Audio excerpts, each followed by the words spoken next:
Assalamualaikum warahmatullahi wabarakatuh.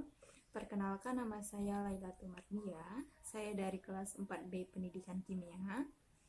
Baik, saya akan mempresentasikan materi saya dengan judul logam alkali. Nah, apa sih logam alkali itu? Jadi, logam alkali adalah sebuah golongan utama, yaitu golongan 1A yang keberadaannya di ujung sistem periodik unsur yang berisi unsur litium, natrium, kalium, rubidium, cesium, dan juga francium, terkecuali hidrogen. Nah, mengapa hidrogen itu tidak termasuk? Ya, gampang ya, karena karakteristik dari hidrogen itu tidak sama dan juga tidak sesuai dengan karakteristik dari golongan alkali. Baik, masuk ke sumber-sumbernya. Apa saja sih sumber-sumbernya, dari mana ya? Untuk natrium, nah natrium ini banyak yang kita jumpai, apalagi di senyawa NaCl atau natrium klorida, yang biasanya banyak kita gunakan untuk kebutuhan dapur, yaitu garam ya.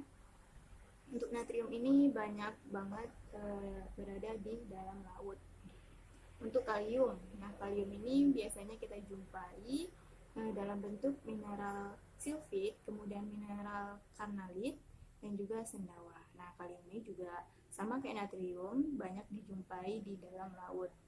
Nah, untuk unsur rubidium dan juga cesium, ini dapat kita jumpai, yaitu dari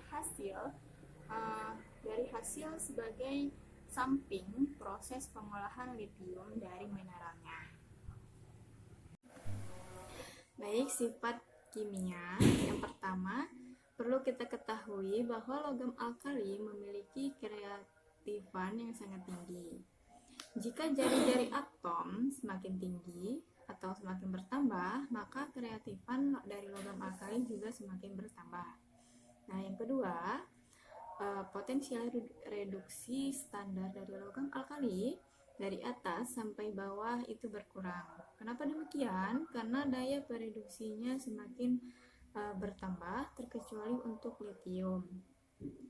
Yang ketiga, selain logam alkali ini mudah larut pada air, juga mudah larut pada larutan amonia. Selanjutnya, apa sih kegunaan dan manfaat dari logam alkali?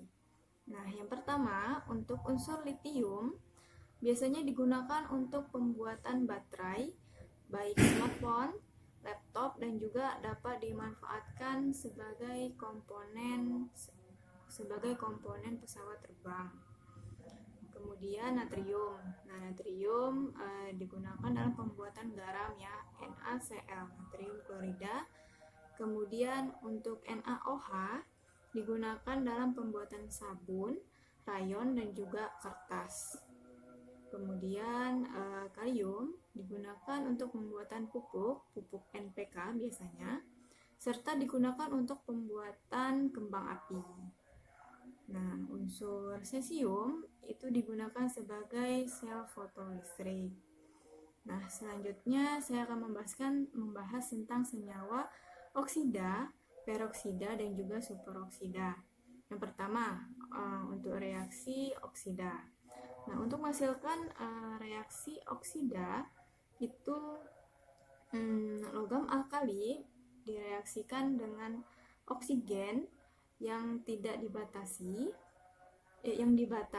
dan juga harus menggunakan suhu paling rendah atau di bawah 180 derajat Celcius.